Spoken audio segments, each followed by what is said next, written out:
What's up, everybody? We are live after many a technical difficulty today. What's going on, everybody? My name is Josh Quill, and welcome to Attractions Cast, the Attractions podcast. Today, we're chatting all about Universal Studios Florida's reopening. Is it proper to say Universal Studios Florida? Is it Universal Studios Orlando? Because the park is Universal Studios Florida, but there's two parks. I don't know the nomenclature. We're gonna get into it today. We've got Pete Carney on the show. How you doing, Pete? Hello. It's so nice to be here, Josh. Another glorious week here in Orlando. Finally, every week we're inching a little further out of the quarantine, so I'm becoming a little bit more happy every week. Inch by inch, we will slowly leave this quarantine. Slow burn, my friend, but we're getting there. All right, well, let's jump into the room here. What's going on, everybody? So today on the podcast, like I said, we're chatting Universal Studios Florida or Universal Studios Orlando, however the heck you're supposed to say it. We were there on June 3rd, which was the first day of the annual pass holder preview, and we had mixed feelings, I think, about it. Not mixed feelings, like we both had an okay time, but there were a bunch of issues. There were things that needed to get solved. It was the first reopening day where there were a plethora of guests in the park. And so clearly there were issues. However, it's been about a week or so now, right? Yeah, it's been about a week. No, 5 days. No, 4 or 5 days. It's been a week since cast member previews. Yeah, because today's Monday. 5 days since we were there. We were there on Wednesday. We're filming this on Monday night. Yeah, 5 days. So tomorrow will be 6 days, almost a week.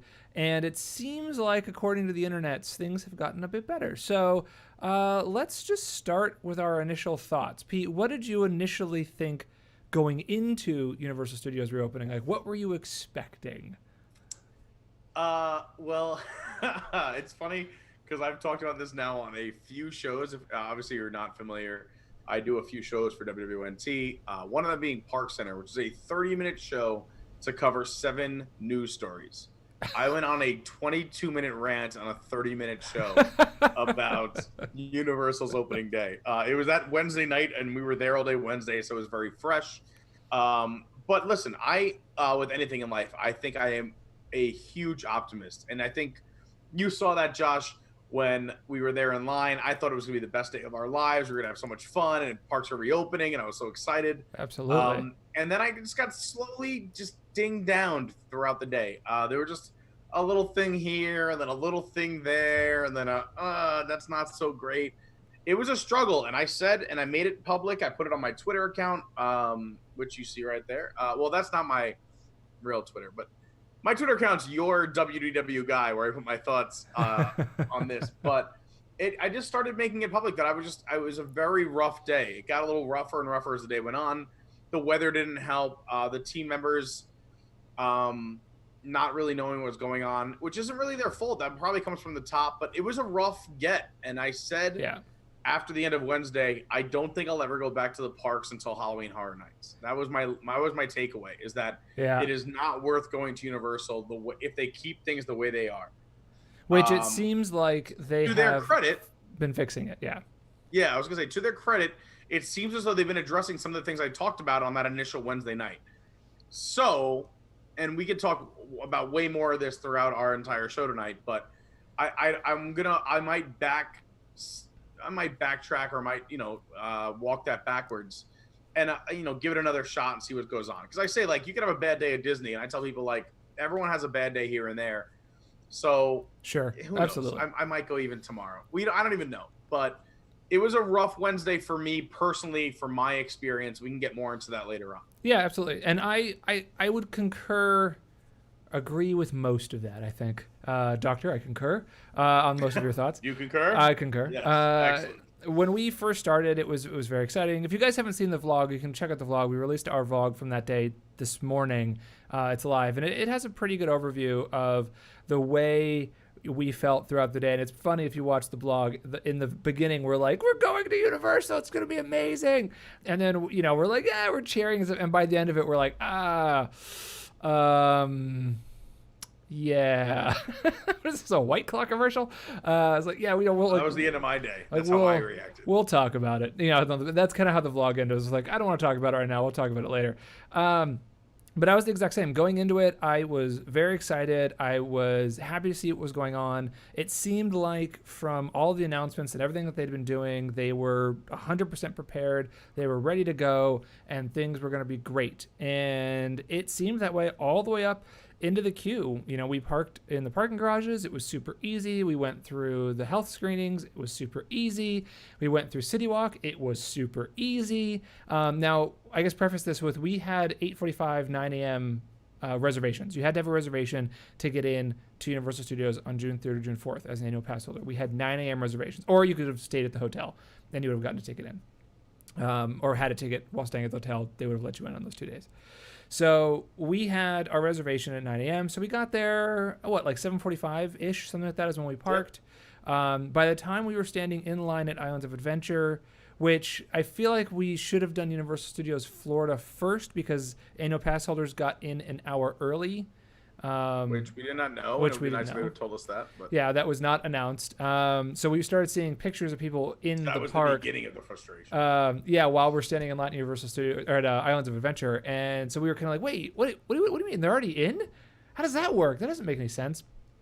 But, you know, still, it was fine. We were in line with some nice people. We had a conversation. And then a cast member or a team member came out and started telling everybody the rules, that she had a microphone, and went through this whole spiel about the safety precautions that they had inside, the things that they required everybody to do, and just what the general day was going to look like, and that they were excited to have everybody back. And then we all got let into the park, and it was super fluid. It was super easy. It was just like, here's my QR code, here's my pass. They were supposed to check ID. Nobody did. Except for the second go around. I left the park and came back in an hour later. And they checked then. Okay, because I didn't even get checked when we went into Universal Studios proper. They didn't even check my ID. Yeah, so I left when for full disclosure, when we're there, we do a lot of vlogging, but also, other video content. And Josh ran off through some video stuff where I had like a half an hour to kill. So I left to go check out City Walk. And when I came back in, that's when they demanded the regular pass, your QR code, and an ID to match all three. Which I think that is because the lines had shortened to that point, and they went to the official rules, quote unquote. At that point. Okay. But still, in the morning was super easy. There were a number of people, but it wasn't too crazy.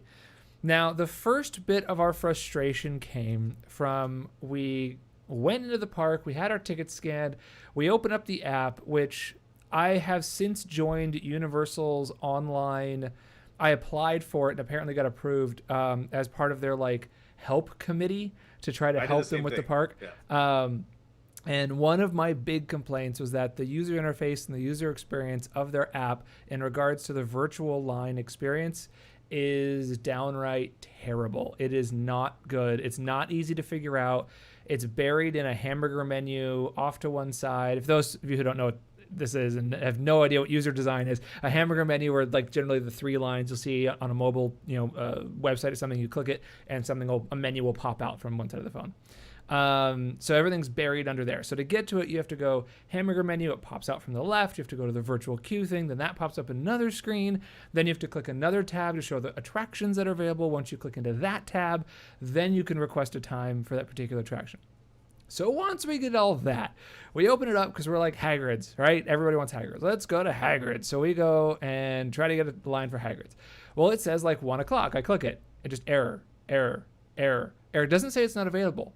Just says error, will not work. It took us from entering Islands of Adventure all the way through port of entry, all the way to the right, all the way almost completely through the Dr. Seuss area until we finally got one of them to work. And mine was at 4:30 to 5, I think. Well, the thing is, we had to change our party. We were both trying for a party of 2. That way, whoever gets it, we could get both of us. I forgot we did that first. So I like to compare this to getting a boarding group at Universal Studios, if anyone's ever done that or read about it, is that once you're in the park, you can mean sign Hollywood up Studios. for a You said virtual Universal line. Studios. So we both tried to get a party of 2, and the thing is, whoever got it first, we were going to use that. The party of 2s were all gone within minutes, and we were probably one of the first 40 to 50 people in the park at the opening. So we were talking as we were walking, and I said, let's both try ones and see if we can get close. And I saw that I got a 1 for the last boarding group of the day, which was 420 to 450. And then you Josh got it like a second later for 4:30 to 5. Yeah. Something like that. Yeah. But we had pretty much made it. We were probably about 100 yards from the line of Hagrid's when we actually got the confirmation. We were passing Mythos, I believe, as like you said, leaving the Seuss land. Yeah. Now here's to add to the frustration for the day, something that I have since learned from people on Twitter. Supposedly, you can start applying for these virtual queues in City Walk. Yeah, which is super annoying. Yeah. You don't even have to like scan in with your ticket. Just as long as you're in the geosphere of wherever they've set this perimeter, you can start getting this stuff. So I'm guessing that's why they went away so quickly, is because everybody at Universal Studios proper was getting them. Everyone outside in City Walk was getting them. It wasn't like Disney where, no, you need to be in the park in order to get it. Which I think is a way better scenario. So we'll try that again. I don't think that's a good scenario because I kind of like the Hollywood Studios version where you have to be in the park because that's what I'm saying is better. Doesn't reward anyone who got there early. You and I got there early. We waited in line. We parked early. But people who showed up an hour and a half behind us, who were just walking to City Walk, can get a Hagrid's before you and I. No, I know. That's what I was saying. I was saying Hollywood Studios is better. Oh, okay. I thought you said I appreciate this system, and I was going to get a little upset. I could tell. I was like, I'm staying very calm because honestly, I came into this podcast tonight and this show tonight in a good mood, and now that we're starting to rehash it, I'm starting to get the feelings back. Triggered. And I'm taking deep breaths. I might have to leave for a drink from time to time. But yes, go on. So that was the first bit of frustration, and then from there we walked through Hogsmeade. That was great. At this point, the crowds were totally fine. And the crowds were mostly fine all day. Yeah, I will say that the crowds were never that crazy. I have a few theories on that, but I don't think crowds were ever an issue throughout the day. I'll give them credit there. And especially after it rained, we'll get into this a little bit when we get into dining in the next section, but after it rained when we were having lunch, the crowds thinned to just nobody. We went over to Universal Studios proper, and it was just a ghost town. I have a whole bunch of pictures. And again, I'll save this, but I think a combination of rough weather that day and also realizing that all the virtual lines were pretty much gone by lunch. So if you didn't have those rides you wanted and you kind of walked around, you could have went home. There wasn't really much else to do. There's not like there were shows running. All the big rides had virtual queues. If you didn't get the ones you wanted and you already ate, everything opened at either 8 or 9 a.m. By 12 and 1, the park thinned. You had really bad weather and you knew that you weren't getting on the rides you wanted. It's like going to Hollywood Studios and they're without fast passes and you see that Tower of Terror is gone for the day, Slinky's gone for the day, the Star Wars rides are gone for the day, and Mickey Minnie's Runaway Railway is gone for the day. And it's like, well, we can go on Star Tours or Alien Swirling Saucers. Yeah. There's no shows, but there's a few dining that's open here and there. It's just, you're like, well, we did everything by 12 or 1. You're going to go home. Yeah. 100%. And that's, I think you're right. I think it's 100% accurate as to what happened. But yeah, so by the time we got into Hogsmeade, we went on Forbidden Journey. It was a literal, just straight walk on. This is one place that the new locker situation at Universal started to rear its ugly head, to the point of that I'm actually buying a new camera bag specifically just for when going to Universal, and because my other bag is humongous, and I actually had a straight up like huge bruise for 2 days on my shoulder from carrying this bag around. But for those who don't know, most of the attractions at Universal, they require you to go get a locker and put your bags in that locker before you even get in line for the ride. My camera bag was too big to fit into the normal lockers. Now, you may be saying, well, but they have large lockers at Universal, and you would be correct, except on Forbidden Journey, because it has the old locker system. They have yet to upgrade it to the new locker system where there are small and large lockers. But I also caveat that as to when they do that, it's going to match the system everywhere else in the park, where those regular size lockers are free while you ride. But if you got a big bag, it's $2. It's $2, which is such every time. Nonsense. It is such malarkey because malarkey. Most of your tourists have backpacks. Yeah. And my backpack, which was half empty, barely fit into that locker system. Yeah, barely. I had to like. And also, just backtracking through that, their locker system works on a fingerprint scan, which everyone is touching all day long. Which no I think one is wiped funny. before or after I left that I saw when I got there. And when I went to go retrieve it, I had to just hope it was clean to retrieve my bag by putting my finger on a scanner that thousands of people are touching all day long. Now, what's interesting about that is at the ticket booths, Universal also does the finger scan just like Disney does. They weren't using them, and they weren't using them specifically because it isn't sanitary.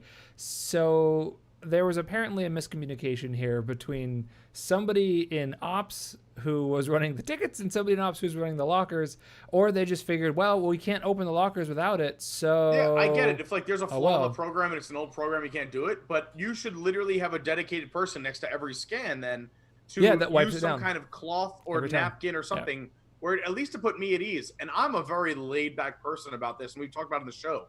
I think that wearing masks in a park in the open air are silly, and you should be wearing masks when you're in close quarters, and it's the opposite. But now in a fingerprint system, like I walk up, I just saw a guy put his finger on this, and I have to just walk up and go, well, I guess I'm rolling the dice because I want to go on Forbidden Journey and there's no wait, and touch a scanning system. And when I come out of the ride, I don't know when it was last cleaned. It makes no sense that those are the places to have cast members at wiping every time. Yeah, and we'll get more into that in a little bit when we get into the safety precautions area, because there were a number of things like that at Universal Studios Orlando that I noticed that were a little annoying. But yeah, from there we went on Forbidden Journey. It was great. Then we went on Flight of the Hippogriff. It was great. We continued to walk around the park, looked at the Jurassic Park construction, walked through the Jurassic Park area, went on King Kong. It was a total straight walk on almost. That was the first time we had to wait for, I don't know what it was, 5-10 minutes maybe. But that was the first time we actually got to experience the spaced out queue. If I could interject, and I don't want to cut you off. You can interject. Just to kind of give people some background, is that when it came to waiting, Kong, I thought did a great job where there was plenty of social distance markings. Yeah, so everywhere. we knew where to stand 6 feet apart. Yeah. Because I have other issues later on when we talk where there were no markings on very popular rides. But this was very clearly marked. Even if you thought 6 feet was ridiculous, it was marked. You could hang out. You knew you were 6 feet apart. You got onto the ride. It was every other row. You only sat with your party. And even the goggles you use for the ride, the 3D glasses, were cleaned and handed to you one at a time by cast members, not just like grab and go. You know, there was a clean set, sanitized, and handed to you individually one at a time. Which is fantastic. So I thought they did a great job on this ride with the restrictions. Yeah. And this was our first time experiencing it. We experienced it a couple more times. Where we had to stop and wait, but this was the first time, and it was good. The only problem that I found, which again we'll get more into safety precautions because we experienced a little bit more of this later, was there's a couple of twists and turns and corners and things where they have the marker set up. You can't see the party ahead of you, so you have to keep looking around corners to see, are they still there? Is there anybody? Where do we go? Where do we stop? But other than that, that's a very minor issue. It's not even a big thing at all. So from there, we walked through Toon Lagoon. Pete got his picture with Spider-Man in the Marvel area, and then for science. Absolutely for science. And then we went back to the front, and I did the video walk around that's currently on YouTube right now. And that's when Pete had his experience that we'll talk about in just a second. So in order to get into this experience, let's go ahead and jump into dining. So, Pete, set the stage here. I have left. You're on your own. Right, so obviously, if you guys follow the channel, Josh's amazing full walkthroughs of parks, which is great to turn on while you're sitting at your office. But it's also in 3D binaural audio, and it's in like 17K. If that's a real thing. He has a camera system. I'm convinced that he should have 4 minions following him around, but he went out to do this. So I said, okay, you go do your thing. I will, for me, and again, not everyone was like this, but I woke up at 3 a.m. Maybe my body was excited for the day, but I couldn't go back to sleep. And we had an early start. I picked up Josh at 7. Like I said, by the time we got to the park, it was 7:30. Going through the thermal scans. By the time we got into the park in line, it was 7:45, and then they opened the doors at 9 on the dot, which we were shocked. But apparently it was only Universal proper, opened at 8. and we waited till exactly 9 on the dot to Yeah. get in. But it is what it is. So at this point, I've been up for 6 hours, and I was hungry. I didn't eat yet. But I said, I'll wait till lunch. Most restaurants open at around 11 a.m. for lunch. And this is where my frustration began, is that I started asking team members while Josh was walking around filming, hey, where is a good spot to sit down and have a nice meal? So we want, just looking for real food. I've been eating, a lot of Uber and DoorDash during the quarantine. I wasn't really looking for theme park food. I just wanted to have real food and something nice. We could sit down, me and Josh could talk about the morning, kind of recap and go into our plan for the afternoon. Yep. No one knew where to go. No team member that I talked to had a good answer. Some of them said, there's popcorn over here, or this I think opens at this time. You might want to check this out. Someone actually said City Walk. Someone said the Fantastic Four, which is just serving what I call cardboard pizza.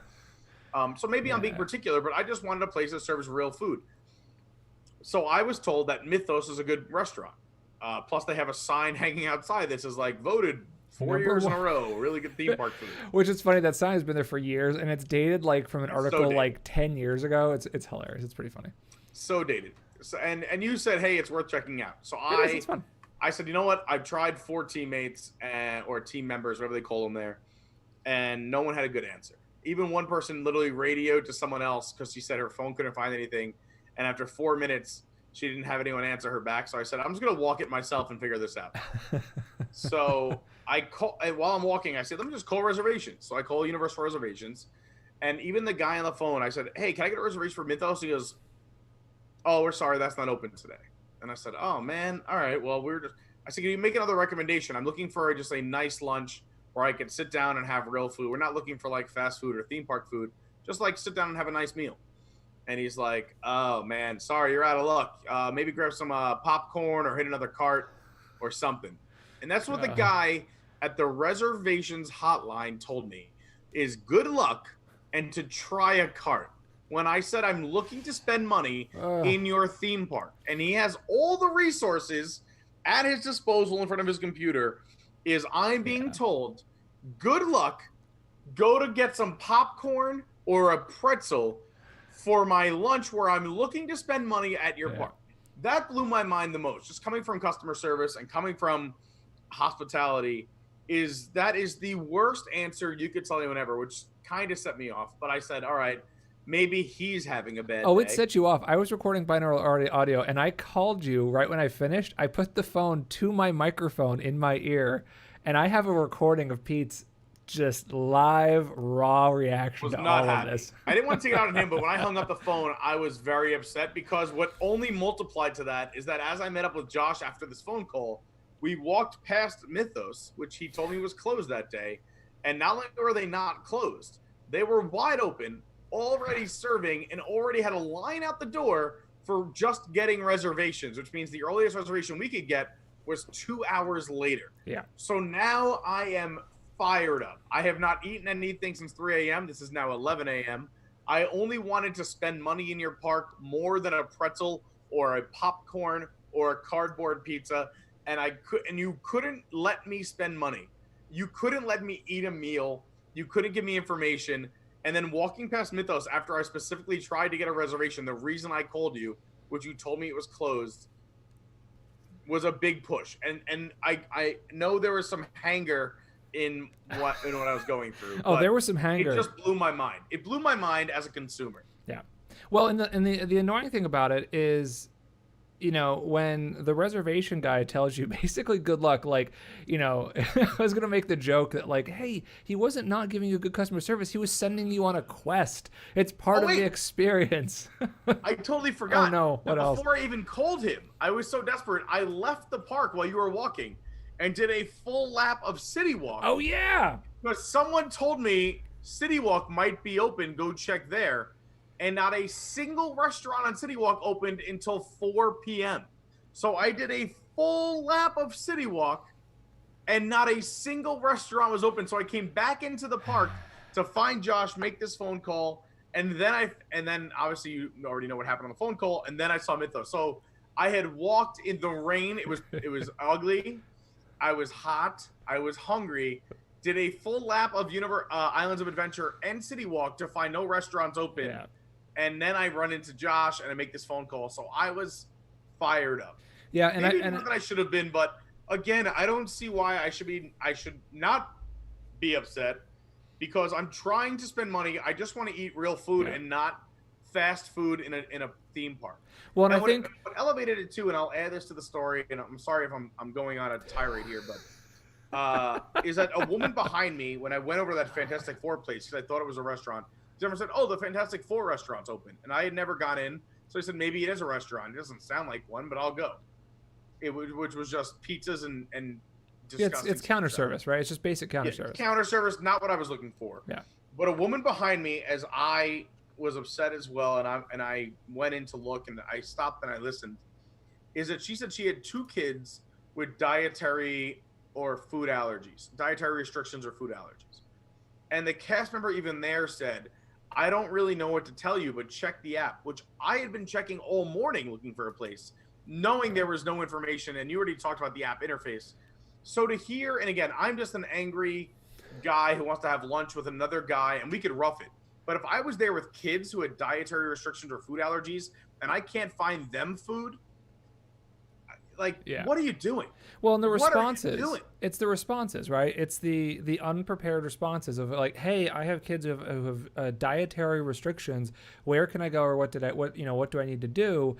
I mean, I worked at AMC theaters, right? Like as my first job when I was 15 years old, and even there we had to go through this insane training for just dietary stuff, and that was for selling Diet Coke and popcorn. Like, I don't understand how a cast member working in even a counter service restaurant doesn't have access to, like, "Oh, you have dietary restrictions. Well, here, let me give you this special pre-printed menu that can give you dietary restrictions." You know, like Disney does this kind of stuff.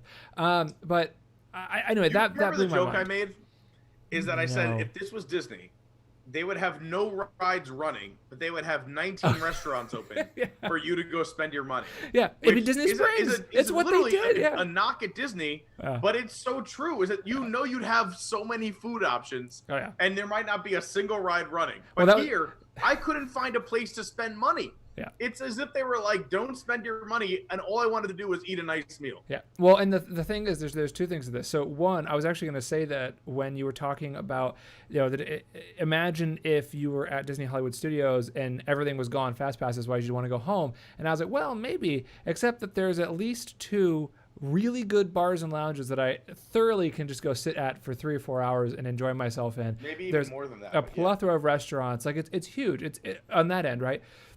Oh yeah, there's at least 3. So like Baseline Tap House, Tune In Lounge, and the Brown Derby. Like I'll sit at all day. I don't really care. Those are amazing places. Universal Islands of Adventure and Universal Studios Florida don't really have that. They've got Finnegan's and Universal Studios Florida, but that's about it. There's nowhere at Islands of Adventure that I'm like, "Hey, I'm gonna go over here, grab a drink, and hang out." Doesn't exist. What I was gonna say though is the thing that made, I think, all of this so much more frustrating is, had you talked to a cast member, called in, they said, "Sorry, our sit-down dine-in restaurants are not open today because we're still figuring out the menu stuff. They're going to reopen Friday. They're not open for the preview." Okay, that sucks, but sure, right? But they didn't. They just said, "Sorry, they're not open at all. We're not taking reservations," when they are. And, "Oh, sorry, there's nowhere you can eat like that," when in fact in Islands of Adventure, there's 2 places that you can eat like that. There's Nabisco Grill and there's Mythos. And both of them were open that day. Anyway, so it all came out to, who did we talk to? We talked to, I don't remember her name. We talked to a team member. Before I talked to her, I saw on the door that Confisco's opened at noon, and I knew that was my last resort. Got it. But I was looking for something that opened at 11, and I started searching at 10:30. So for me, when I started searching at 10:30, that's the time I think you went on your hike. Yeah, my hike. Yeah, I called off, but you were filming. My walkabout. You were working, and I was searching for food like a good nomad. You were out. We make a good team because I'll make sure we're fed, and you make sure we get work done. Yeah, I was hunting, collecting content, and you were gathering. and I could not gather. But I was like, man, it's only like 10:20, and this is noon, so this is the worst case scenario. Yeah, it was bad. Which we ended up doing. And I will say, and I've said this on every show that I've been on since then, is it was a great meal. I thought the food was good. Sure. I thought that the service was top notch. Oh, We the had an service was amazing incredible. Incredible. What? They said the service was incredible. She was Service amazing. was so good, super attentive. Man, I mentioned her name on another show, but it's been almost a week now. I want to say it was. I don't remember. It's in the vlog. Maybe Michelle. Maybe. Her name is in the vlog. She's actually in the vlog. When we sit down at Confisco, she walks. And then I won't even guess because it's been a few days, and this is me literally going back to that day.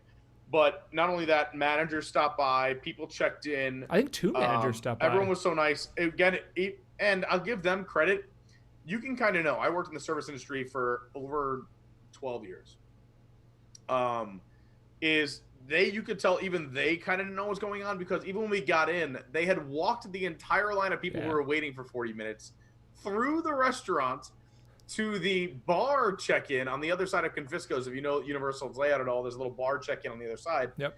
Just to bring us back outside and have people sit outside because they said the interior was closed that day. Yeah. And there was only, I think, 7 or 8 tables outside over there. So I wasn't sure how they were pushing the line. And then as we were eating, it started to rain and people started to kind of move up from the tables pretty quickly. Yeah. We had a nice umbrella, so we were set. But it was very, you could tell it was kind of thrown together that Universal wanted to get open, and I think they left hospitality and dining kind of to just figure it out. I think they left them high and dry. Yeah, I think management just kind of went, figured out paper menus. Here's a bag from the store to use for your mask. Figure it out. And they did, honestly, like I said, once we were inside, they did the best they could, and it was some of the best service I've received. They were all over. They were on top of us. Great conversation. Really, I can't speak enough of the service, with especially how upset I was coming into this meal. But it was just a shame of what it took to get there. And I think that's where they dropped the ball. Yeah, that was fantastic. I was suggested Confisco's by Bart Scott, who I think had been there, and he had suggested it from somebody else, and just everyone talks really highly about it. It was really, really good. We had a vastly minimized menu comparative to their normal menu. Yes. There were 3 sandwiches, 2 main entrees, and 4 starters you could have chosen from. There it is, right there, folks. Here, wait, let me go to your full screen here. Let's go to Pete's full screen. There it is. So the Confisco Grill looks like you have Trader Wings, chicken quesadilla, loaded nachos, and hummus for the starters. Salad. Oh, there were 2 salads. I didn't realize. Southwest chicken salad and a Caesar salad. Entrees, sweet and sour sticky ribs, chilled tuna noodle bowls. This is kind of blurry. And then we had the handheld, which are the sandwiches, which is the pork belly banh mi sandwich, the Hearthstone baked chicken sandwich, and the Chipotle chicken wrap. And then there's a full drink menu available in the back, which I'm not about to go through. There it is. So like I had prepared for tonight. Look at that. Yeah, that was fantastic. That was great. I had the banh mi sandwich. You had the Hearthstone chicken sandwich. What is whatever the I did. I was descriptor gonna word? get the Chipotle chicken wrap, and then she informed me that it was just a cold wrap that was pre-made, and I thought for $15, that's a little ridiculous. So for $1 more, I could actually have a nice, freshly made. And it looked sandwich, good. So. And it was good, right? You enjoyed it? And it was good. I honestly had no qualms or issues with the sandwich again, but I think we both agreed that both of our items could have been $5 less, and we would have been a little more happy with it. Well, that's what I put in the vlog. I put that the food was good, but it was 25% overpriced. So my banh mi sandwich was $19. Yeah, 25% is right about right. For my $16 sandwich, I think it'd been more appropriate, say $12. Which you're dead on right there. Yeah. And then you had the banh mi, which was $19. Yikes, it should have been about $15. Yeah. Yeah. And the drinks were even the same. I think the margarita, the jalapeno margarita I had was $13. I think that was about an $8 or $9 margarita. I'm gonna say it was jalapeno margarita was $13. Yeah, that would have been way better at $9. Yeah. And I had the regular margarita, but I also had a mule because I was like, hey, I'm having a morning. Which that was the largest mule, because mules are normally served in some form of copper or metal mug, and this was in like a Rainforest Cafe science glass that had like the big bubble butt thing, and it was humongous. But yeah, I think overall the food there was really good. I really want to go back when, in like 2 years when all this is over and we're back to normal menus. I really hope before that. Jesus. Yeah, I mean, yeah, so do I, but who knows? Because I really would love to experience the full menu, and I hope that is not the full menu. If that's the full menu, then I'm 99.9% sure that is a No, COVID-19 it's for menu. sure a COVID menu, and also because we watched. I said thank you for watching this, and besides just us, and we're gonna have positive notes too, and I promise I'm not all negative. But there was a fun fact we learned that day, and I'm pretty sure you learned it too. Is that confiscos is short for confiscate, Oh and since you're at the yeah. port of entry, is Yeah. that what the restaurant does is they might confiscate your items that you're trying to sneak into the port. Yeah. So they have items hidden throughout the restaurant that are from every single land. So you might see some bones from Jurassic Land. You might see perhaps some Harry Potter paraphernalia Yep. inside. You might see some comic book Marvel stuff, or you might see some Dr. Seuss stuff. So if you keep your eyes peeled, I love a good scavenger hunt and theming. Yep. I thought that was very neat. That confiscos may be short for confiscate. You were at a port of entry when you enter Islands of Adventure. I thought that was very neat Yep. and a very cool fact to find out that one of the team members who taught us that outside. Yeah, it's fantastic. And I will stand by your statement as well when we were there that port of entry, other than Hogsmeade, which is new, but like port of entry is by far the best theme land in Islands of Adventure. Oh, for sure. For sure. You even said like you're gonna because I said the music is great and the theming is great. We had an outside table and I was people watching and looking at all the, the theming and the sets and the music. And you're like the music might get old fast. And I said I don't care. I really like just the fact that it's original music, these set pieces. I really enjoyed my lunch. It really simmered me down for my hot morning, I will say. Yeah, no, it was great. I loved it. I thought it was fantastic. It was definitely a nice, like, I'm glad this went well, because had this not, we would have probably just left and gone home. I would have grabbed the gasoline out of my pocket and the matches, and I would have walked out slowly. But yeah, so that was basically the trip to Islands of Adventure. We did not do the Hogwarts Express. We ended up walking over to Universal Studios Florida. I have to say that for something I did on my walk around, I screwed up my knee at some point. So after the walk around, we went and hung out on the patio at Mythos real quick, which is really nice. If you ever go back there, you can actually walk back behind Mythos and you have this just unobstructed view of the entire lagoon and Islands of Adventure, and it's a gorgeous spot. So we hung out there for a minute, and just walking down the stairs into that area, like I almost fell over and collapsed because my right knee just like locked up and did some weird stuff. So it was To shorter. be fair, though, the audience should know that you look great for 89. Thanks, Pete. So we ended up, I mean, it doesn't sound right, but we ended up walking over to Universal Studios Florida. It ended up being, it was not as long as a walk as you would imagine. Yeah. From lunch, you're already in the port of entry. You go past Toothsome's and Hard Rock. It's a quick walk. And You you're get there. right into the other park. And we had time to kill anyway, because at this point we had done all the kind of rides we wanted to do. The queues had kind of filled up over 25 minutes, which is, I thought, why would we wait over 25 minutes for a ride we've done already? Well, that's and Pete's. So we for only those had who the virtual queue for Hagrid. For those who don't know, so Pete has a magical 20-minute number. So if there's a queue over 20 minutes, that ride does not exist anymore. It is gone. It is off the map. If it's 20 minutes or under, it magically reappears in Pete Vision. So as an example, Spider-Man was 25 minutes when we first walked by it. When I did the walk around on the second lap about an hour after we had first walked by it was at 60 minutes. So, doesn't exist But anymore. 25 was too long, and obviously 60 is non-existent to me. Yeah, 25 is too long. Yeah, I don't know. To me, if you're an annual pass holder and you live in the local area, to waste over 20 minutes of your day in a line for something you could do again, or just rope drop. Get to the park early. Like I said, I told a friend here who wants to go tomorrow.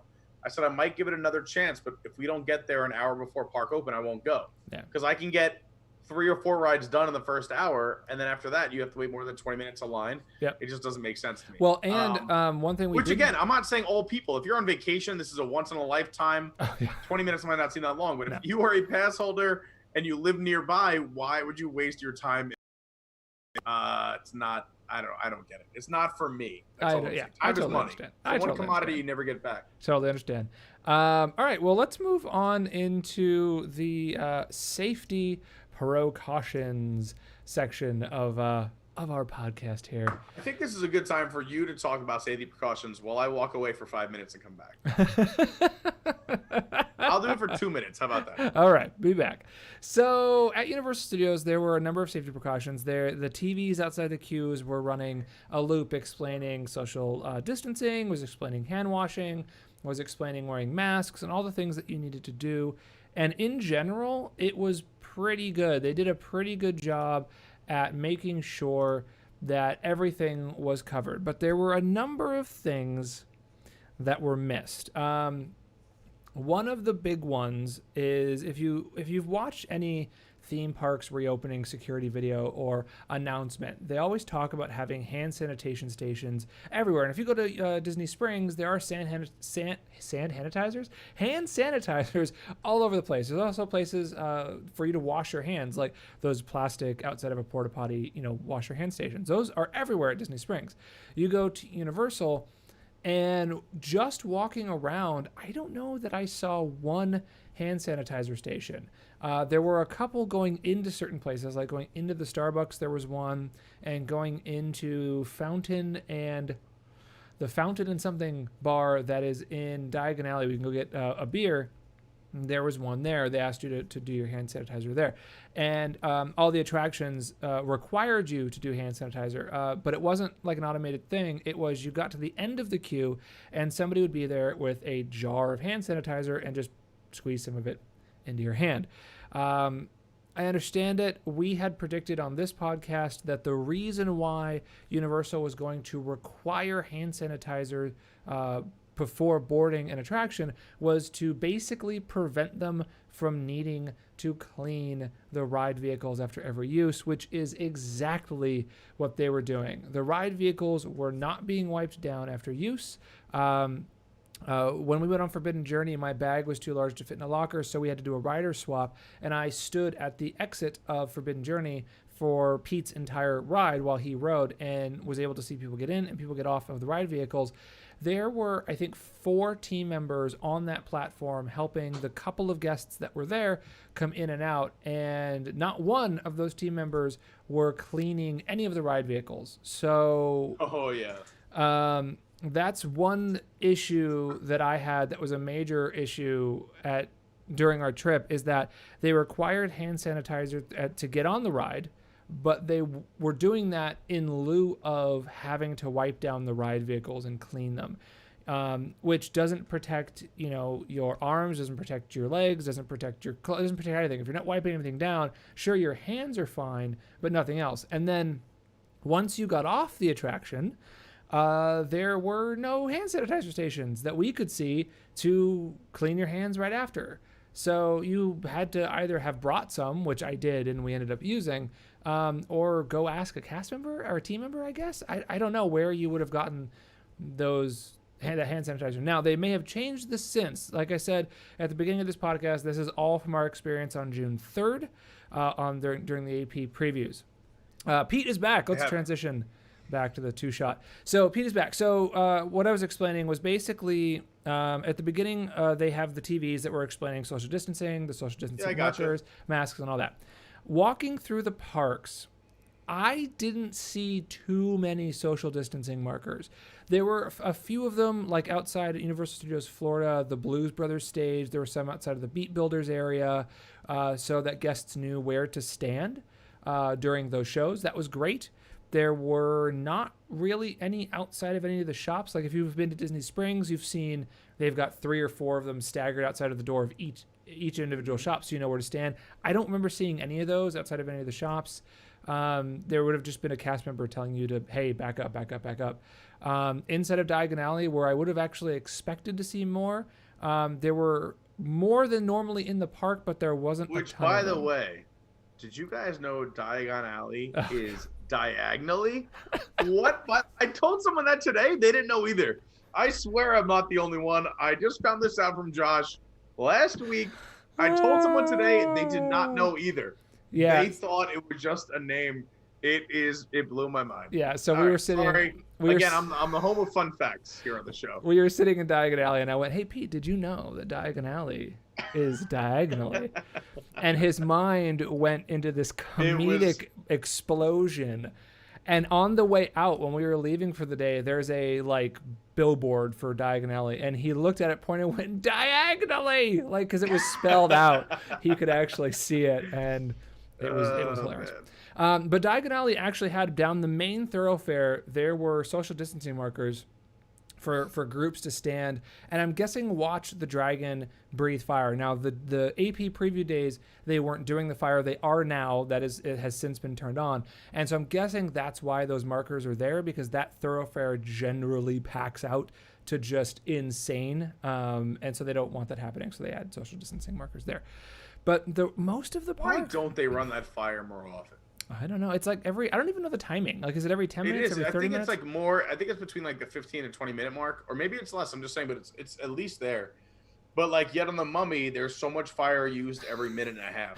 Dude, the Mummy Yet is all these people pack out just to watch this dragon blow fire, which is probably the same equivalent as the Mummy every 90 seconds. It's less than that. It's the equivalent of one of the blasts in like the treasure chamber in the Mummy, of which there's like 7 That's just what I'm in saying. that room. I mean, I know this is a little off topic, but people are gonna get bored from all this Universal. We need to write letters to Universal, add more fire. Why? Just why, more fire. Why so infrequently? Well, whatever. But yeah, so I mean, that as far as the social distancing markers, that's pretty much the way it was. Once you get into the attractions, this is where it got interesting. They were using the rectangular, like, caution, don't stand here labels. Everything is blue, by the way. We talked about Disney Springs colors being that sort of weird off-red tan color. It just looks like warning labels everywhere. Universals are blue. They're at least nicer to look at. Just like your mood when you're at Universal. Oh, blue. Da ba dee da da. So I'm blue. but they at least blended in a little bit. At least I thought you knew they were there, but it wasn't like a giant lime green thing on the sidewalk. That actually kind of looked like it fit a little bit. So that was kind of nice. But going into the attractions, I'll use Kong and Mummy for the examples here. So there were those rectangular stickers that went across the entire queue. So they're about 4 feet wide, and they weren't every 6 feet. They were like every 15 feet. I'm guessing to account for large groups. Because if you've got a large group and they're 6 feet apart, guess what? The back of one group and the front of one group are right next to each other. So it needs to be a bit bigger. The problem, though, which is what we said earlier, was that, especially in the Mummy, there are twists and turns every 5 seconds in that queue. And we kept having, the people in front of us ended up actually telling us when we could go. They kept turning the corner and going, we're going now, so that we could then know we needed to move. Otherwise, you had to keep peeking around corners to figure out, is it time to move? Are we standing here? Are we not standing here? So other than that, it went pretty well. I think the biggest complaint I had was not wiping down the attractions when you clearly could have, and the lack of hand sanitizer stations around the park. Unlike Disney Springs, where, like I said, they've got hand sanitizer and hand washing stations everywhere, I don't think I saw any of them except maybe at the rest areas, which we'll talk about that for a second. So there are rest areas throughout Islands of Adventure and in Universal Studios Florida. At Islands of Adventure, they're using the old Sinbad Theater as a rest area, and then they're using right at the end of Port of Entry. So I guess if you're wearing a mask and you get into the park and immediately need to take a rest, which you probably will because those masks are hellish, it's right there for you. And it's a large space. All these spaces are not small. They're really large. You can spread out. The only issue I think we had in the rest areas was that there are no team members monitoring groups of people, so you can kind of just freely roam with your mask off, which again kind of goes against the whole like, hey, wear a mask in this area that we can monitor you, but go in here, we're not going to monitor you, and feel free to take the mask off.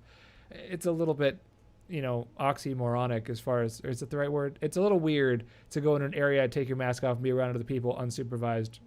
Anyway, that's the whole thing. So in Islands of Adventure, it's those 2 locations. I don't think there's a third. In Universal Studios Florida, they have, they're using the Fear Factor Live area as a rest area. And I don't know of the second one. Do you remember where the second one was in Universal Studios Florida? No, I didn't know there was 2 in Universal Studios Florida. Yeah, as I know they were using the Fear Factor area, but I don't think they were doing. I want to say there's another one, but I don't remember what it was. If anybody in the comments knows where the second potential rest area is at Universal Studios Florida, let us know, because I am not so sure. But those I think were great. They were really spread out. You could go in, you could rest. They were shaded. You know, the nice thing about the Fear Factor stage and the Sinbad area is they're completely covered. There's seats. You can go in, you can hang out, you can sit down and take a break. We ended up using an alcove over by Mythos where nobody was for a quick minute and sat down on the stairs, took our masks off, made sure nobody was around us for like, I don't know what it was, 3 minutes, and then put the masks back on and kept going. Which I saw a couple people doing that. There were only a few people that I saw doing the whole like mask over your nose, or, you know, your nose outside the mask thing. Most people were doing what they should have been doing. There was only one person that I saw who wasn't wearing a mask at all. She was in an ECV, an electric convenience vehicle, for those who don't know what those are, and she didn't have the mask. So I'm guessing this was some form of, there was a reason why she didn't have the mask. Because she was just like, I don't care. I don't have the mask on. Try to stop me. Like, catch me, Kappas, as she drove away on the ECV. So I'm guessing there was a reason why medically she couldn't have the mask on. So I'm not sure what that was. But yeah, I think they did pretty well safety-wise. Like I said, my big thing is just they're not wiping down the rides. And I really feel like it's not terribly hard to wipe down the rides. Because like on the Mummy, the ride vehicle pulled up, and we had to touch all of the restraints to lift them up because they were all put down. Because they're boarding every other row, which we'll get into this when we get more into the character shows and attractions. Actually, you know what? Let's just jump into that right now. Let's just jump into characters, shows, and attractions. We can't jump backwards. No, we can't jump backwards. We could, but we're not going to. So the Mummy, King Kong, all of these rides, they are boarding every other row, and it's parties together. So like on King Kong, we had our own row. It was just us, nobody in front of us, nobody behind us. The Mummy, we had our own row, nobody in front of us, nobody behind us. It was just us. But there were two issues that I found, particularly on the Mummy. A ride vehicle came in, gates open, we went to board, and apparently there was something wrong with the vehicle. Nay. And everybody in line got on, and we were lifting up the restraints and stuff to go sit down, and they're yelling at us to turn around and go back. All of these cast members are wearing masks. It is really hard to hear them. And when safety is concerned, when you're standing at a ride load station and you can't hear the direction from the team member who may be telling you something you need to do because something is wrong. Maybe the brakes have failed and something's coming in and they're yelling at you, get back. And you can't hear them because of the fact that they're got this mask in front of their mouth, can be an issue. And I think that's something that Universal's going to have to figure out. I think Disney's going to have to figure out whether that's you give them a microphone, one of the little like Disney security things that they have at the end of when you leave Magic Kingdom and there's the guys telling you buses this way and the ferries are over here. Those little side pouch microphone things would help, something like that.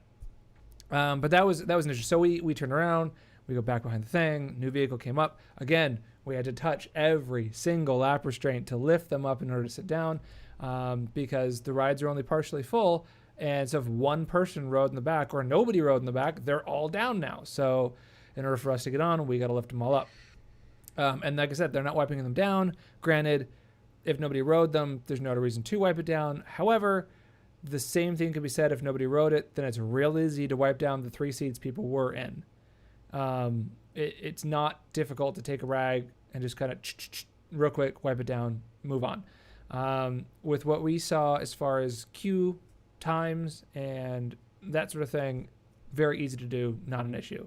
They weren't doing it. Again, it's because I think hand sanitizer was being required, and then they're just considering that fine. But other than that, I don't think the attractions really were much different. It was just you had to stop 10 feet from the party in front of you, and you get your own vehicle. So like Forbidden Journey, if you're a party of 1, you get the entire vehicle to yourself. It's all yours. Other than that, do you have anything to add about the attractions and just the safety situation? I'll just say that when it comes to safety, when you talked about the hand sanitizer being mandatory, I just thought that hand sanitizer they put in your hands Was just I don't know what they're using. It's a weird consistency where I felt like I had it on my hands for the entire ride. It was Yeah, like being I would agree with that. slimed. And then also I'm sweating because it's hot and humid, so I'm wiping my head. So I just felt like I had sanitizer on my forehead and on the sides of my head and on my hands, and I'm touching the vehicles.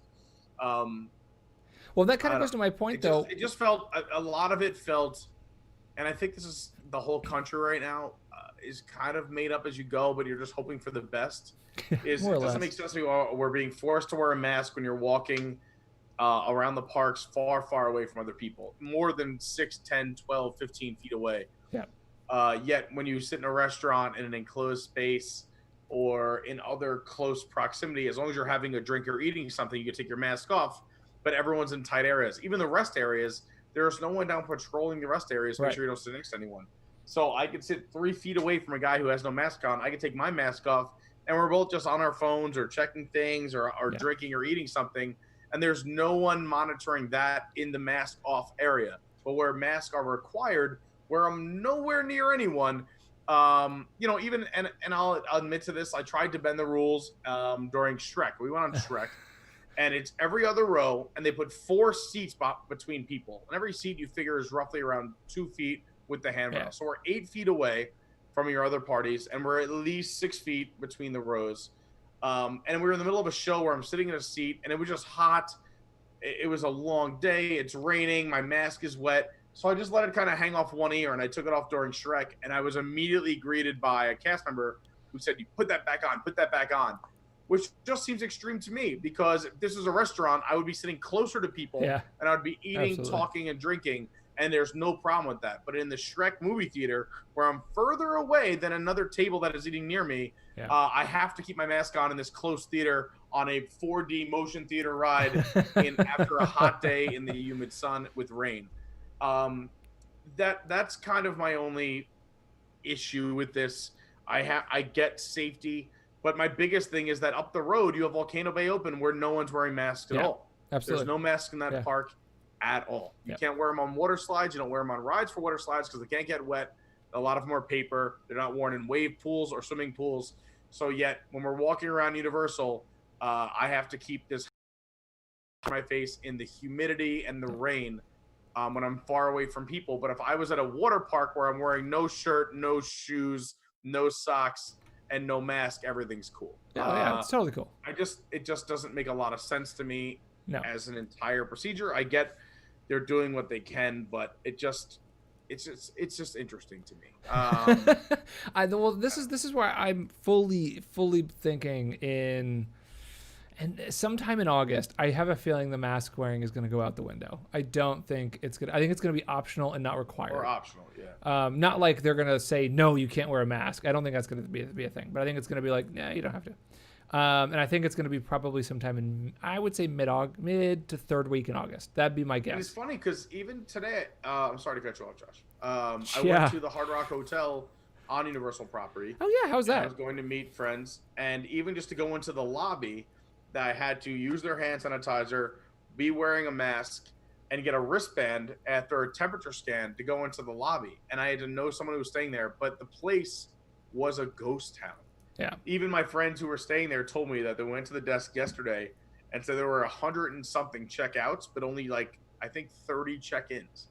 Huh. Well, No that's one is because there. everybody checked out from being there for a week for the previews and the Yeah. reopening, and now they're checking out. That's the other thing we can chat about for about a few seconds is the first 2 days that I saw the previews. We were there for the first day, and then we obviously looked on Twitter and Instagram and everybody else's feeds. It seemed like it was a mid to light midday at Universal. It wasn't completely empty except for after when it rained, but it wasn't super packed either. Every single day since, I have seen nothing except for people saying online that the parks are ghost towns. There is just nobody there, and I have again, the same friends I met up with today were there yesterday, and they said, Pete, we read, we saw how upset you were, but they're like, we were there on Sunday, which was their actual 30th anniversary of yeah. Universal Studios. I thought it was going to be packed, and they said, no, it was pretty empty. Nobody was really here all day. Granted, we had a rough week weather-wise here in Orlando. It has been raining every day. and like This week raining. we had tornado like, warnings. yeah. No, there was We a have legit had tornado. Did you see the video? monsoons. We had downpours. Did you see the tornado video? I didn't see the actual. Was there an actual funnel? There was an actual funnel, yeah, just up the road from Universal a little bit. Yeah. Yeah, my friends were at the Loop when it happened. Not the Okay. Loop. The what do you call iDrive area with the tin roof? Oh, where the Ferris wheel I don't know is what and the that's called swings, over there, the swings but- of death. The Yeah. swings, the the I don't you know got that's- Yard House tin roof over there. Yeah. But they said that over there the wind was blowing super hard and palm trees were like almost bending over. Oh, good lord. But I didn't see a funnel. I'll have to watch the video. Yeah, there's absolutely fun. If I can find it, Is it I'll on send it to you. Attractions Tube? No, it's not. I saw it on Twitter. Somebody was staying at one of the nearby hotels and was standing on their balcony, filming a tornado because that's what you should do when a tornado is happening. Of course, great move. Yeah, totally. But so real quick, so let's go back because this section is character shows and attractions. So we talked about attractions. Let's go backwards one more. We'll talk about shows, and then we'll go backwards again, and we'll talk about characters. So this really should be attractions, shows, and characters, not characters, shows, and attractions. So the shows we kind of briefly spoke about. Most of the shows were actually closed. The Makeup Horror Show was closed. Fear Factor's closed. Shrek is probably the closest to a show that you're gonna get. Well, that's what bothers me. Well, They close shows with theaters, but Shrek is basically you're sitting in a movie theater that moves. right, and it's a show. And Well, to me, shows would have made the day a little bit better, and they're so easy to space out. Yeah. And you're far away from the performers, so like granted they interact with each other, so if they want to wear masks, whatever. But like if you put that Fear Factor theater, I've never seen Fear Factor, and I'd love to see it. I've only seen the Halloween Horror Night show 3 or 4 times. got it. But that theater is so big, you could easily space people out. Yeah. The new Bourne Stuntacular, they've been working on for months, if not Yeah. years, and now you could finally open it. I don't know how big the theater is, but you could again It's easily huge. space It's people really out. it's really big. Yeah. And especially with the rain this week, it would have been a welcome addition to my visit. Yeah. But there's no shows. Well, now there is. So the horror effects makeup show reopened either today or yesterday. So that's open now. And so you have that to look forward to. Fear Factor's not going to be open for a while. I don't think Fear Factor is going to open just because of the fact that it's guest participation and you have a ton of stuff that you have to touch. That makes sense. Gets on your face, all that kind of stuff. So I don't think that's going to open. But, and then Islands of Adventure lost their show. They had the Sinbad Stunt show, and that went away 2 years ago and has just been an empty theater ever since, which is interesting. Seeing all the stuff in the theater is still there. The sets are still there. They haven't torn anything down. They just shut it down and basically like lights off, abandoned, leave it there, which is bizarre because that area is supposedly slated for a Harry Potter extension. So we'll see what happens there. But as far as the shows go, the spacing was great. Like Pete said, I think it was actually 3 seats. I don't know if it was 4. It was at least 3. It might have been 4.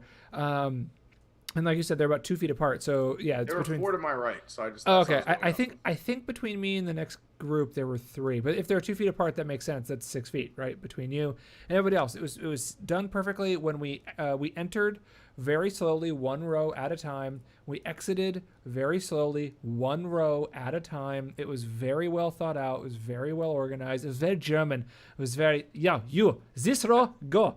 This is a terrible German accent. I would describe it as German, but okay. Well, it is Shrek. I mean, it is a bunch of like German fairy tales. Fair enough. But you're putting the word German in the procedure. Yeah. What do you want to go see? Shrek. Yeah. Sehr gut. Is Shrek really German? No, I but don't all know. those fairy We're on tales, a all tangent the here. Grimm's Brothers fairy tale stuff that's in there, those are all German, aren't they? I think Brothers Grimm is fairy tale. Yeah, just like that. Oh, Prince Pete.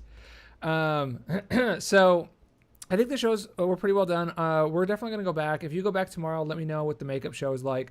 I'm going to go back not this week, but next week for sure, and do another vlog. We'll do another recap vlog. I may pop by this week just to go look at the merch. The 30th anniversary merchandise is actually really cool. The shirt that they have is this black shirt, and it's got all of the old attraction art on it. I saw it, yeah. It's pretty sweet, and I may have to go pick up this Yeah, the shirt. mugs were really cool, but I think they sold out. Oh, did they? the And then glasses. the annual pass holder magnet and 2 pins released today as well. So Oh, they were today? All right, maybe I'll go back tomorrow. they were today. So that stuff I definitely want to go back and get as well. Okay, so let's move backwards again. Let's go characters. So this was one thing I thought they did really well. I was really happy to see that the characters were out. You can actually check our Instagram and our TikTok. We released a little video showing some of the character interactions.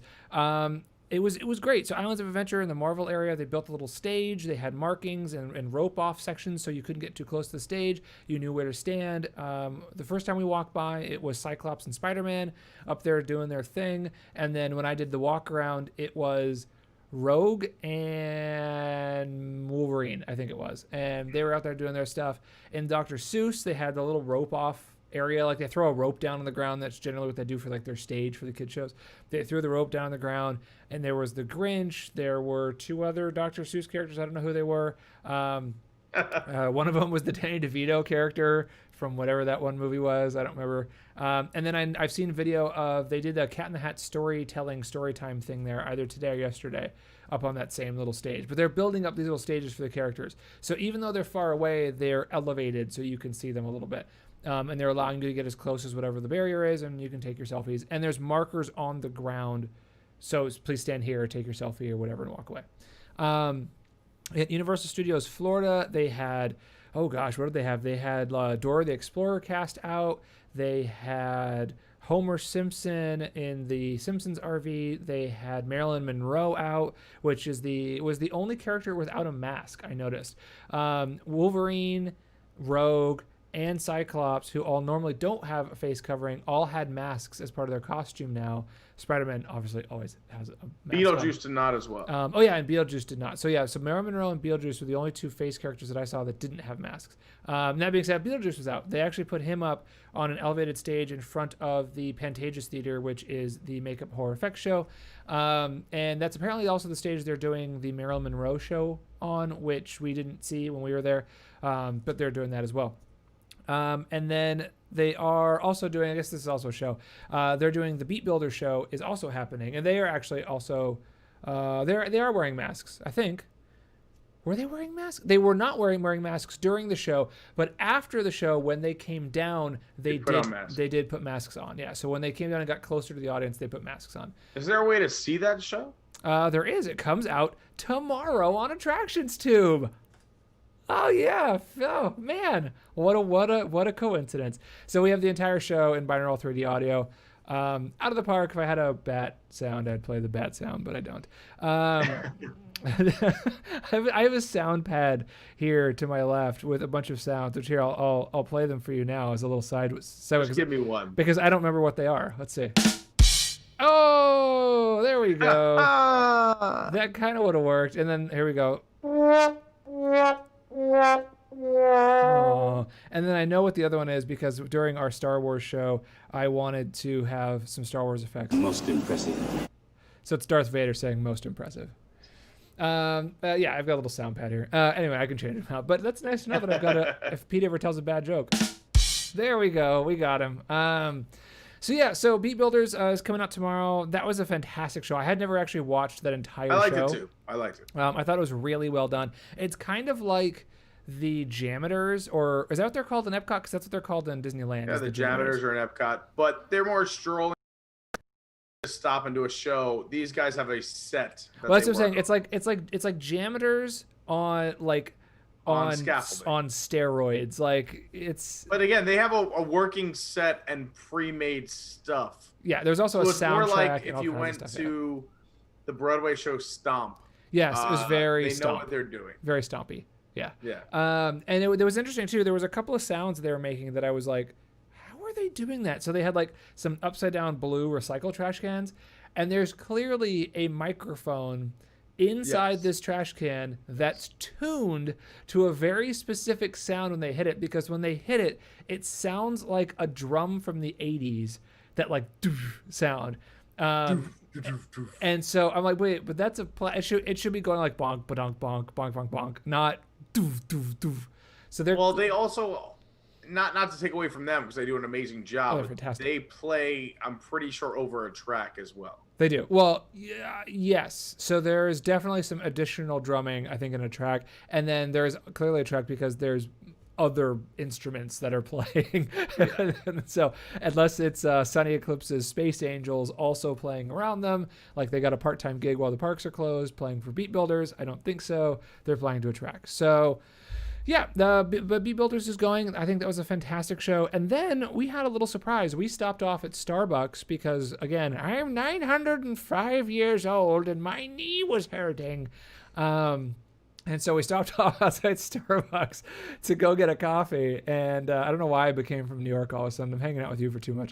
A coffee and a coffee and a bagel. There were no bagels, just coffee. And the Lagoon all of a sudden started a show. And so the Lagoon show happened, which was welcome and super cool. They randomly started a Lagoon show. I thought that was super fun. Yeah, I can't think of any other shows or characters. I don't think that were out. Are there any that we missed?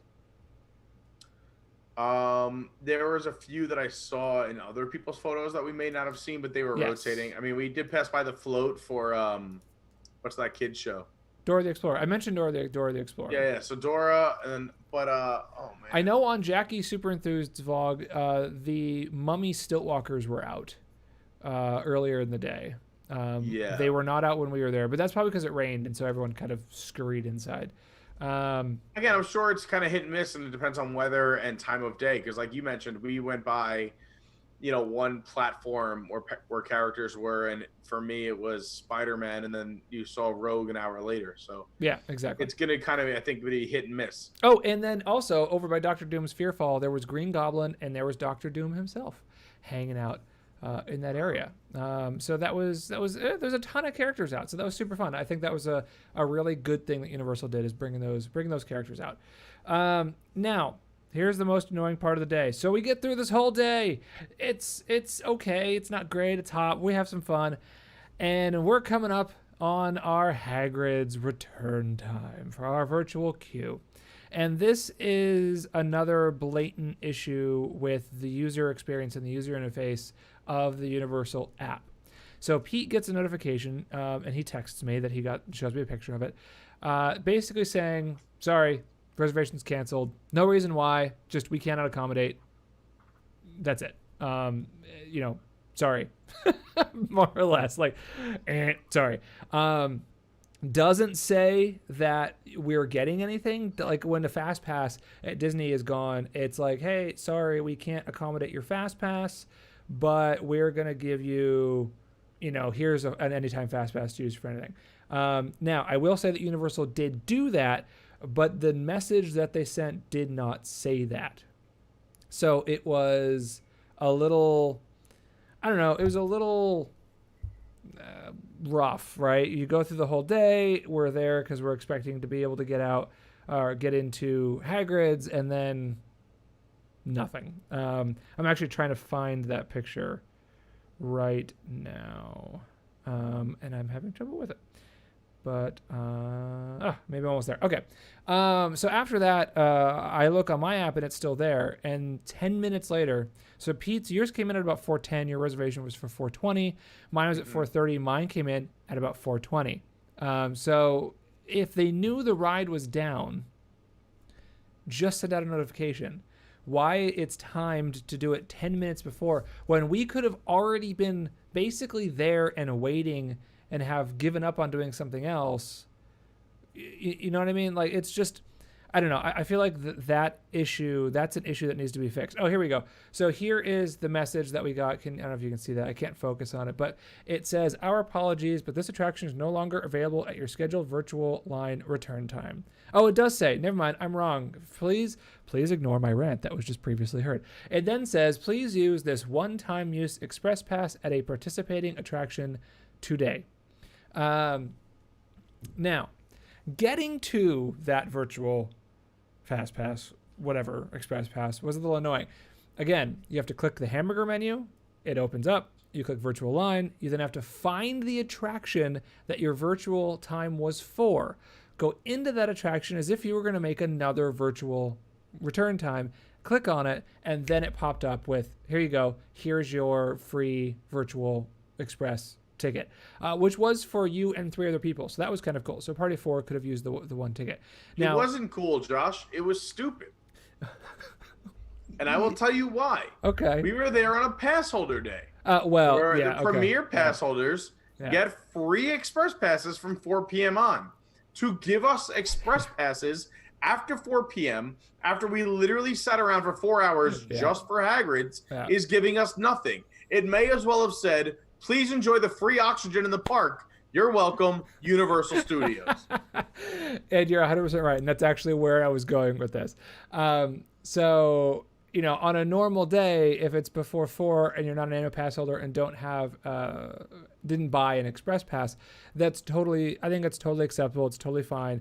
I don't think the way they're doing it, meaning the timing of it, is fine. I think at 4:10, if they were like, oh, this ride's down, well, just send out a thing saying, hey, guess what? We're canceling the next, 30 minutes of times, not cancel them 10 minutes before your return time is supposed to be. So that I think needs to get fixed. How you get into that message, how you get into the free virtual express needs to be fixed for sure. We'll see if they fix it in the next week or so when I go back for a full day and try to use it. Pete, let me know if you go back tomorrow and try to use it, what your experience is. Plus, I'm guessing you'll also take some video, you'll take some photos, and we'll post them out on your Twitter and Instagram. We'll post them out on the Attractions Tube, Twitter and Instagram, and Tickety Talk all day as well.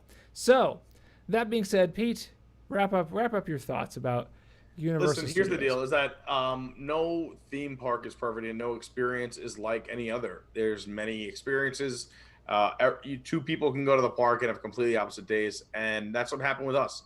Is I am normally the one who says I had the best day ever at the park, and someone else is saying they had the worst day. Yeah, it was really strange. It happened to be reversed this one time. Were there things that could improve? Absolutely. I was just disheartened. I just came in so optimistic, and I think maybe I should have set more realistic expectations, but I just thought they had all this time to prepare. They had time with their teams. They would know what to say when people asked certain questions. Their ride systems would be better. Like the Hagrid's thing upset me. The food thing, the team members not knowing where to send me for food. Yeah, for sure. The weather was shitty, but bad. But I mean, it wasn't something that really. It wasn't something that really affected my day too much. It just was more of a rain cloud over what was already a rough start. Yeah, for sure. I'll go back. I'll check it out. I just think that my basic overall look back is, I guess Disney are a bunch of geniuses for letting everyone else go through this and just watching what the crowd say to them and being like, let's make sure this never happens in our parks. 100%. And that's kind of that's what we said as we were leaving, was basically just like, all right, yeah, genius.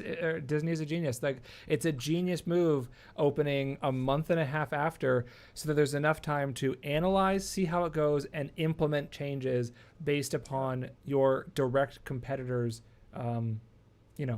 happenings at their parks. And I said, I felt the exact same way Pete did. I was a little bit less angry because I didn't have the food experience with team members directly. I think had I had that experience, that would have definitely made me a little bit more angry. But I was just in the zone of walking and filming and just sort of experiencing everything. So that's probably more hanger than anything else. I enjoy that a lot. Yeah, I was a little bit more hangry.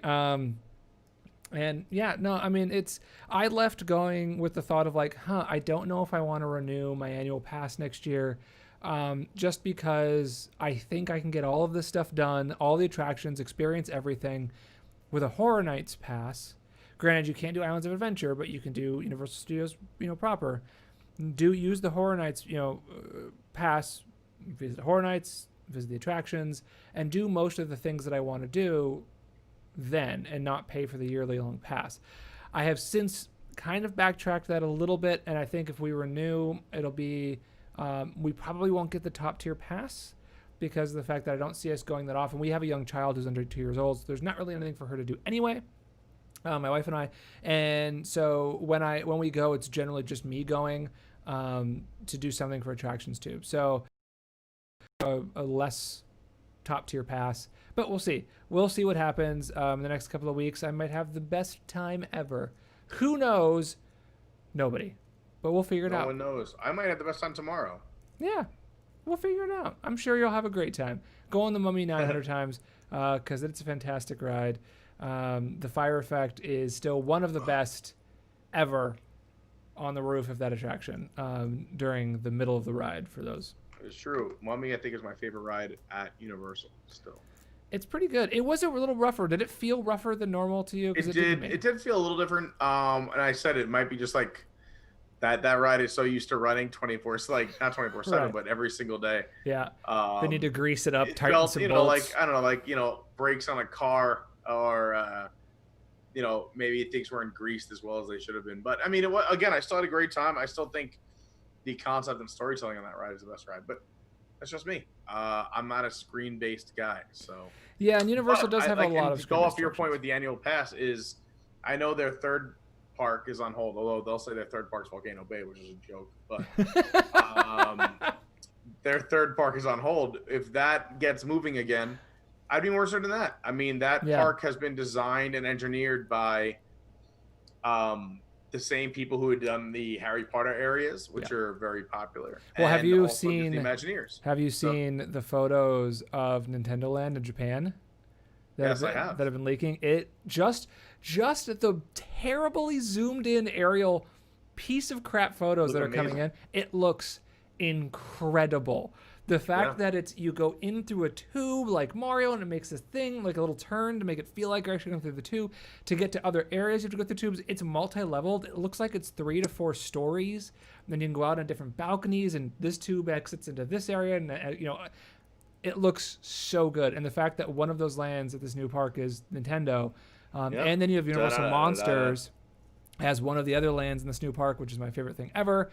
Another Harry Potter area. And then there's a bunch of other stuff potentially. You know where my jeans are made out of? Denim? Denim. Oh, my God.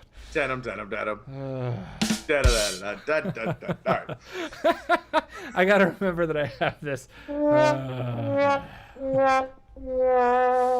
On that note, on that sad trombone, that'll do it for us today on this podcast. It'll do it for this live stream. If you guys are watching live, thank you for watching. Please let us know. Leave a comment, thumbs up this video. We're actually going to leave this one live on YouTube in a live playlist. On Wednesday, we will put up the edited version of this podcast with some overlaid video, and we'll edit out Pete's cursing because he's a sailor and curses up a storm. What?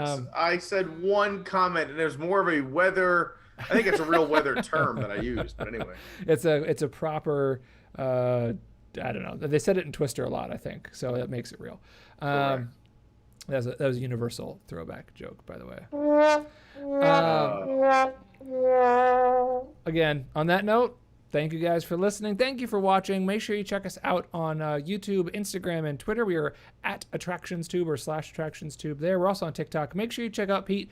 He is Official Carney on Instagram. Are you not Official Carney on Twitter? Or is it?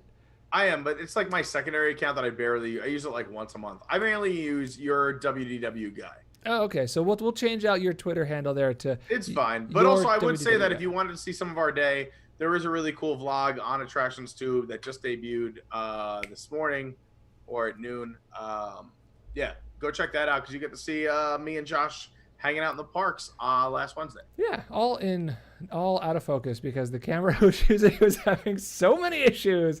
I ordered a new one. It'll be here. I didn't have issues? The iPhone that I shot on. It didn't. It did not. And the iPhone that I shot on. It's funny, that vlog is 5 killing yours, 5 different cameras footage. Wow. From that day all mixed together. But yeah, we ordered a new camera, so we shouldn't have the autofocus stuff. But you can check out Pete as well. It is his YouTube is Adventures by Carney. He has a super cool video with a bunch of your favorite Disney creators, myself included, because Attractions Tube.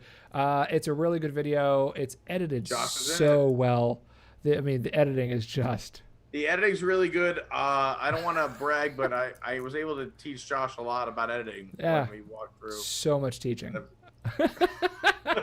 No, Josh is the man. He helped me out. He helped me tremendously with that video. But it came out fantastic.